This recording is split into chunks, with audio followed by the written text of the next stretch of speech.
যে হযরত ওসমান রাদিয়াল্লাহু তাআলা আনহুর মৃত্যুর বিচার হযরত আলী কেন করছেন না, হযরত আলী কেন করেননি? ইতিহাস তার প্রমাণ দিয়েছে যে হযরত আলী রাদিয়াল্লাহু তাআলা আনহু মুসলিম খেলাফতের মধ্যে যে উত্তেজনা বিরাজ করছিল, যে ফিতনা ছিল, তিনি তা দমনের পর হযরত ওসমানের বিচার, যারা হত্যার সাথে জড়িত তাদের বিচারের কথা বলেছিলেন। কিন্তু ভুল বুঝার কারণে হযরত মুয়াবিয়ার সাথে হযরত ওসমান আলী রাদিয়াল্লাহু তাআলা আনহুর যুদ্ধ হয়েছে।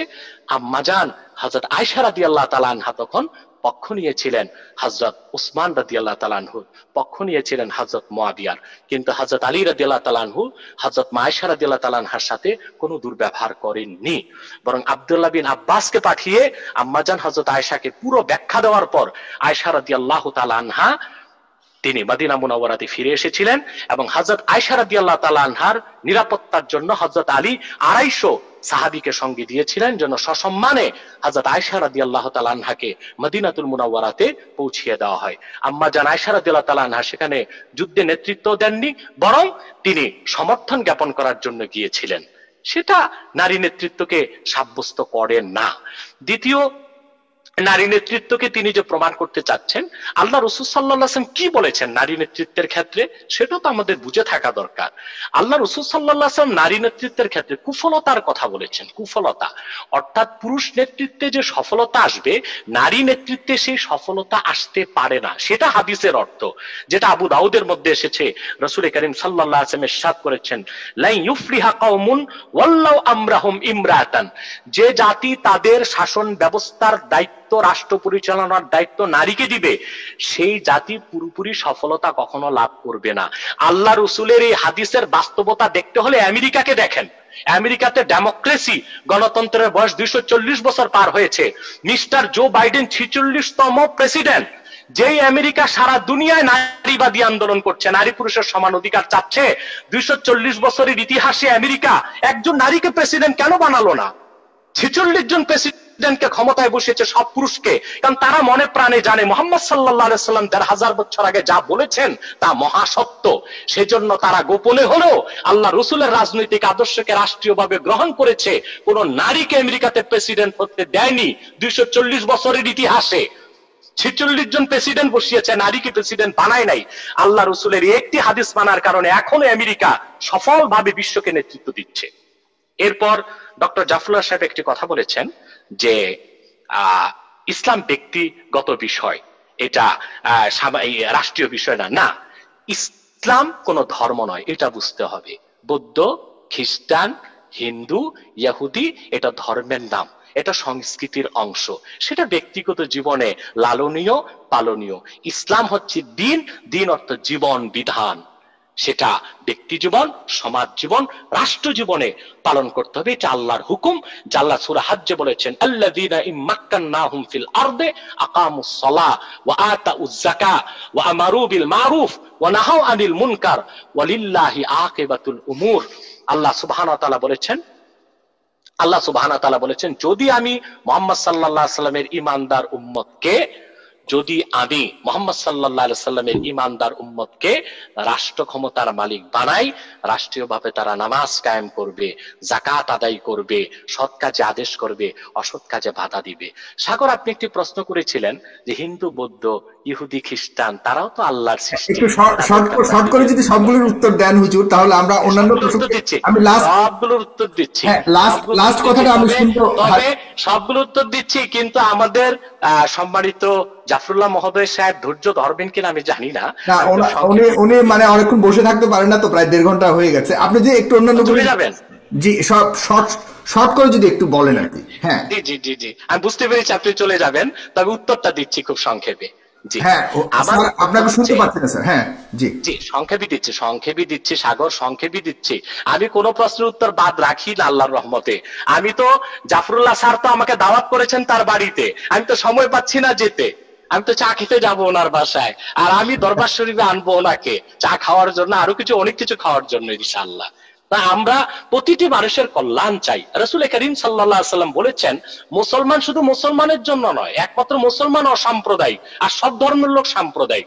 মুসলমানকে আল্লাহ বলেছেন, কুনতুম খায়রা উম্মাতিন উখরিজাত লিন-নাস, উম্মতে মুহাম্মদী তোমরা সর্বশ্রেষ্ঠ জাতি, তোমাদেরকে বের করা হয়েছে গোটা মানব জাতির কল্যাণে। অতএব ইসলামটা শুধু মুসলমানের জন্য না, শুধু ব্যক্তি জীবনের জন্য না, সারা পৃথিবীর জন্য, সারা দুনিয়ার জন্য। তাহলে আপনারা অন্য অন্য জাতিদের জন্য দোয়া করেন না কেন, বা অমুসলিমদের জন্য আপনাদের? বলছি সাগর, আমি আরেকটা প্রশ্ন নিব, শর্টকাট বলছি। আমাদের জাফরুল্লাহ স্যার সহ যত বুদ্ধিজীবী বাংলাদেশে আছেন, যারা দেশের কল্যাণ চান, জাতির কল্যাণ চান, তাদেরকে একবার নয় হাজারবার কোরআন হাদিস বুঝাতে আমরা প্রস্তুত আছি। প্রয়োজনে আমরা 10টা, আমাদের মাহফিল গুলো মানুষ নিয়ে যায় 2 বছর আগে ডেট করে, তারপর আমাদেরকে যেতে হয়। ওনাদের মতো বুদ্ধিজীবীদেরকে কোরআন হাদিস বোঝানোর জন্য আমরা 10টি মাহফিল বাদ দিয়ে দিব, কারণ ওনারা বাংলাদেশের মাথা, ওনারা ঠিক, বাংলাদেশ ঠিক। আমি যেটা বলছি যে আমরা অমুসলিমদের জন্য দোয়া করি, কে বলেছে দোয়া করি না? আমরা প্রত্যেক দোয়াতে বলি, আল্লাহ পৃথিবীর সকল মানুষের জন্য ইসলামের দরজাকে উন্মুক্ত করে দাও, পৃথিবীর প্রতিটি মানুষকে হেদায়েত করে। দোয়া তো আমরা করি, করি না কে বলেছে? এখন প্রশ্ন হলো, আল্লাহ তো সবার রব, সবার স্রষ্টা, কিন্তু অমুসলিমরা জাহান্নামে যাবে কেন? এটা সংক্ষেপে উত্তর দিচ্ছি। আমরা যখন এসএসসি পাশ করেছি, এটা 94-95 এর সময়ের কথাই বলছি, তখন আমাদের কম্পালসারি সাবজেক্ট ছিল ম্যাথ, বাংলা সাহিত্য, ইংরেজি, এগুলো ছিল।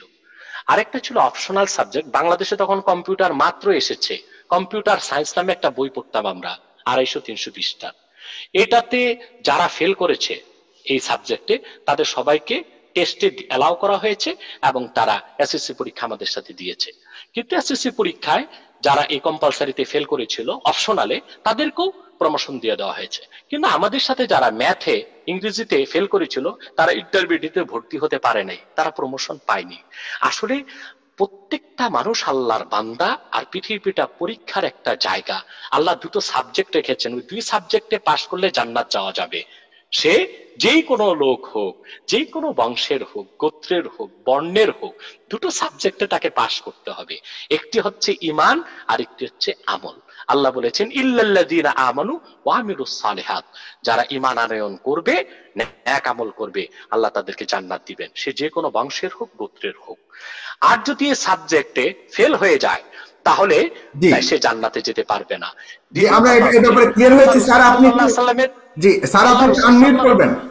জি, আল্লাহ রাসূল সাল্লাল্লাহু আলাইহি ওয়াসাল্লামের হাদিস আছে, রাসূলুল্লাহ স্যার একটু আনমিউট করবেন। আল্লাহ রাসূল সাল্লাল্লাহু আলাইহি ওয়াসাল্লাম ইরশাদ করেছেন, কুল্লু মাউলুদিন ইউলাদু আলাল ফিতরাহ ফাআবাওয়াহু ইউহাউইদানিহি আও ইউনাসসিরানিহি আও ইউমাজ্জিসানিহি। প্রতিটি মানুষ, কি মুসলিম, কি হিন্দু, কি বৌদ্ধ, কি খ্রিস্টান, জন্ম নেয় মুসলিম হিসেবে। আল্লাহ কারো সাথে বেইনসাফ করেন না, তার জন্মটা মুসলিম হিসেবে হয়। তার পিতা মাতা হয় তাকে ইহুদি বানায়, না খ্রিস্টান বানায়, না অগ্নি পূজারী বানায়। কিন্তু পৃথিবীতে আল্লাহ তাআলা গাইডলাইন দিয়েছেন কোরআন। আল্লাহ কোরআনে বলেছেন, ইন্না খালাকনাল ইনসানা মিন নুতফাতিন আমশাজ, আমি বিস্তৃত বীর্য থেকে মানুষকে তৈরি করেছি। তারপর আল্লাহ বলেন, আমি মানুষকে হেদায়েত করেছি, হয় সে হেদায়েতকে গ্রহণ করবে কি গ্রহণ করবে না। সুন্দর সুন্দর সুন্দর, আমরা খুব সুন্দরভাবে এটার উত্তরটা জেনেছি। স্যার, আপনার লাস্ট 2 মিনিট যে আপনি যদি একটু স্যার বলেন, হাজরে আসওয়াদ সম্পর্কে আপনি একটু মন্তব্য করেছিলেন, যে বিষয়টা আমরা যেহেতু খুবই ওটা নিয়ে এখন সময় নেই। আমি 2টা ছোট প্রশ্নের উত্তর জানতে চাই। আমাদের এখানে সম্প্রতি 2 বিচারক বলেছেন যে মেয়েরা নিকারে ইফতার হতে পারবে না, কারণ ওনাদের মাসিক হয়। এই ব্যাপারে ধর্মের বিধান কি? ম্যারিজ রেজিস্টার হতে পারবে না আমাদের মহিলারা, এমনকি লেখাপড়া আলেম পাশ করেও না। এই ব্যাপারে আপনার মতামতটা কি? আর দ্বিতীয়তটা আমি যেটা জানতে চাই হলো, রাসূলুল্লাহর স্ত্রীদের কি পুনর্বিবাহ অ্যালাউড আছে কি নাই? আচ্ছা, এই 2টোর উত্তর দিচ্ছি। সাগর, আপনি ওপেন করেন। প্রথম, বিচারকরা বাংলাদেশে যে রায় দিয়েছেন মহিলারা ম্যারিজ রেজিস্টার হতে পারবে না, না, ম্যারিজ রেজিস্টার হবার জন্য ঋতু হওয়া না হওয়ার কোনো বিষয় না। মহিলারা যদি অন্য চাকরি বাকরি পেতে পারে, ম্যারিজ রেজিস্ট্রারির চাকরিও পেতে পারবে, এতে তেমন কোনো সমস্যা নেই। কিন্তু সামাজিক প্রতিবন্ধকতা সৃষ্টি হতে পারে, সেটা একটা ভিন্ন বিষয়। কারণ মহিলারা সব জায়গায় যেতে পারবে না, বিয়ে রাতে হয় দিনে হয়। ম্যারিজ রেজিস্টার হলে তো তাকে রাতও দৌড়িয়ে দৌড়িয়ে যেতে হবে মানুষের বাড়িতে। সে তো দারোগা পুলিশ হইতে পারবে, বিমানিক হতে পারবে আর মেরিট রেজিস্টার হতে পারবে না, এটা কোনো যুক্তির কথা হলো? না, আমি নিষেধ করছি না, আমি নিষেধ করছি না। একটা হচ্ছে আপনি অনুমোদন, বলছেন হতে আরেকটা পারবে। হচ্ছে নির্দেশ, আরেকটা হচ্ছে উৎসাহ। কোনো অনুমোদন সব এক সামাজিক জিনিস। না, দ্বিতীয়, আচ্ছা, রাইট, দ্বিতীয় যে প্রশ্ন করেছেন আচ্ছা, আল্লাহ আচ্ছা, রসুলের আচ্ছা, স্ত্রীদের ব্যাপারে, আল্লাহ পুনর্বিবাহ। রসুলের স্ত্রীদের ব্যাপারে না, কেন হবে না? পুনর্বিবাহ মানে ১৫০০ বছর আগে আল্লাহ রসুল নবী মুহাম্মদ সাল্লাল্লাহু আলাইহি সাল্লামের আল্লাহর কাছে চলে যাওয়ার পরে আম্মাজান যারা স্ত্রী ছিলেন ওনাদেরকে বিয়ে করা আল্লাহ হারাম করে দিয়েছিলেন। কারণ আল্লাহ কোরআনে বলেছেন আন-নাবিয়্যু আল্লাহ বলেছেন আন-নাবিয়্যু আওলা বিল মুমিনিনা মিন আনফুসিহিম ওয়া আজওয়াজুহু উম্মাহাতুল লাহুম। মুহাম্মদ সাল্লাল্লাহু আলাইহি সাল্লাম তোমাদের নিকট তোমাদের জীবনের চেয়ে অধিক প্রিয়, আর ওনার স্ত্রীগণ তোমাদের মা। অতএব সন্তানরা মাকে বিয়ে করতে পারে না, আল্লাহ নিষেধ করে দিয়েছেন, হারাম করে দিয়েছিলেন। এই জন্য কোন সাহাবী বিয়ের চিন্তাও করেননি, মা হিসেবে শ্রদ্ধা করেছেন। এটা হতে পারে কিনা রাসূলুল্লাহ এত বড় প্রেমিক ছিলেন যে তার স্ত্রীরা অন্য কাউকে বিয়ে করুক এটা উনি মেনে নিতে পারেন নাই, তাই খোদার কাছে চেয়ে এই জাতীয় সূরা অবতীর্ণ করেছেন? কি কি আবার একটু কথাটা শুনতে চাই। আমি জানতে চাই, আমার কাছে আশ্চর্য মনে হয় ওরা প্রত্যেকটা বৈজ্ঞানিক ভাবে সূরাগুলি আছে, কিন্তু এই রাসূলুল্লাহর স্ত্রীকে যে পুনর্বিবাহ হতে পারবে না, তারা হঠাৎ আম্মাজান হয়ে যাবেন ওনার স্ত্রী, এটা কেমন কথা? যাক, আমি আর এই আলাপে যেতে এটা বলি আমি বলছি আপনাকে আপনার এই প্রশ্ন উত্তর দিচ্ছি। আমি বুঝতে পেরেছি যে পুরো ৩০ পারা কোরআনের প্রতি আপনার বিশ্বাস নেই, আপনার রোগটা এখানে। আমি আপনাকে বলে দিচ্ছি, কোরআনের শুরু থেকে শেষ, বিসমিল্লাহর বা থেকে মিনাল জিন্নাতি ওয়ান নাসের সিন পর্যন্ত প্রতিটি বাক্যের প্রতিটি শব্দ আল্লাহর কাছ থেকে এসেছে। মুহাম্মদ সাল্লাল্লাহু আলাইহি ওয়াসাল্লাম চেয়ে কিছু দেননি। আমি তার প্রমাণ দিচ্ছি আপনাকে। আপনি বলুন তো, আল্লাহ রাসূল মুহাম্মদ সাল্লাল্লাহু আলাইহি ওয়াসাল্লাম স্ত্রীগণের মধ্যে সবচেয়ে বেশি প্রাধান্য দিয়েছেন হযরত খাদিজাকে। কোরআনের কোথাও কি হযরত খাদিজার নাম এসেছে? আমি তো মনে করি হযরত আয়েশা। না, আমি মনে করি ভুল আপনার ধারণা। না, আয়েশা না, খাদিজাকে। রাসূল করিম সাল্লাল্লাহু আলাইহি সাল্লাম হযরত আয়েশাকে প্রাধান্য দিয়েছেন, কিন্তু ৩০ পারা কোরআনের কোথাও আয়েশার নামটা কেন আসে নাই? যদি আল্লাহ রসুল ওনার মন মতো আয়াত নাজিল করাতেন আল্লাহর কাছ থেকে, তাহলে অসংখ্যবার আয়েশার নাম আসতো, খাদিজার নাম আসতো। কোরআনে এসেছে ঈসার মা মরিয়মের নাম, আয়েশার নাম আসে নাই, খাদিজার নাম আসে নাই। শুধু কি তাই রাসূল করিম সাল্লাল্লাহু আলাইহি সাল্লাম ওনার মাকে পাননি। কোরআনের কোথাও কি আমিনা নামে সূরা এসেছে? আমিনার নাম এসেছে, মা আমিনার নাম, কিন্তু মরিয়মের নামে সূরা এসেছে। তাহলে বোঝা যায় কোরআন আল্লাহ রসুলের তৈরি করা নয়, আর আল্লাহ রসুল যা চাইতেন তা কোরআন হয়নি। মহান আল্লাহ তাআলা যা চেয়েছেন নাজিল করেছেন সেটাই কোরআন হয়েছে। অথবা আপনার কথাটা আপনাকে প্রত্যাহার করা উচিত এবং আল্লাহর কাছে তওবা করা উচিত। মুহাম্মদ সাল্লাল্লাহু আলাইহি সাল্লাম উনি যা চেয়েছেন সেটা আল্লাহর কাছ থেকে চেয়ে কোরআন বানাননি, বরং আল্লাহ নাজিল করেছেন আর নাবিয়্যু আওলা বিল মুমিনিনা মিন আনফুসিহিম ওয়া আজওয়াজুহু উম্মাহাতুল লাহুম। মুহাম্মদ সাল্লাল্লাহু আলাইহি ওয়াসাল্লাম তোমাদের জীবনের চেয়ে অধিক প্রিয় এবং মুহাম্মদ সাল্লাল্লাহু আলাইহি ওয়াসাল্লামের স্ত্রীগণ তোমাদের মা। এটা আল্লাহর নির্দেশ, আল্লাহর বিধান। এটা কোন সূরা? এটা সূরা আহজাব ৬ নম্বর আয়াত। ঠিক আছে, আপনাকে অনেক ধন্যবাদ, অনেক কিছু জানতে পারলাম। স্যার, আপনি যে আপনার কোনো কথা যদি থাকে তো আমরা বলতে পারি, আদারওয়াইজ আমরা এখানে শেষ করব। তবে এই পর্যন্ত অনুষ্ঠানটি ৪৫,০০০ মানুষ দেখছে। 44 সাগর, আমি ডক্টর জাফরুল্লাহ মহোদয়ের উদ্দেশ্যে বলবো যে আপনাকে একটু বলবো, আপনি জ্ঞানী মানুষ, আপনি বিচক্ষণ, আমি শেষ করছি। আপনি জ্ঞানী মানুষ, আপনি জ্ঞানী মানুষ, আপনি প্রজ্ঞাবান। আমি চাই আল্লাহ আপনাকে পূর্ণ হেদায়েত করুন। কোরআন কারীম পুরাটাই বিশ্বাস করতে হবে, মুহাম্মদ সাল্লাল্লাহু আলাইহি সাল্লামের সব হাদিসকে বিশ্বাস করতে হবে। একটি ফুটন্ত গোলাপ, জি না, ওই যে আপনি আম্মাজানদের ব্যাপারে আয়াতটা নিয়ে একটু সন্দেহ পোষণ করেছেন, জানতে চাওয়া শেষ করছি।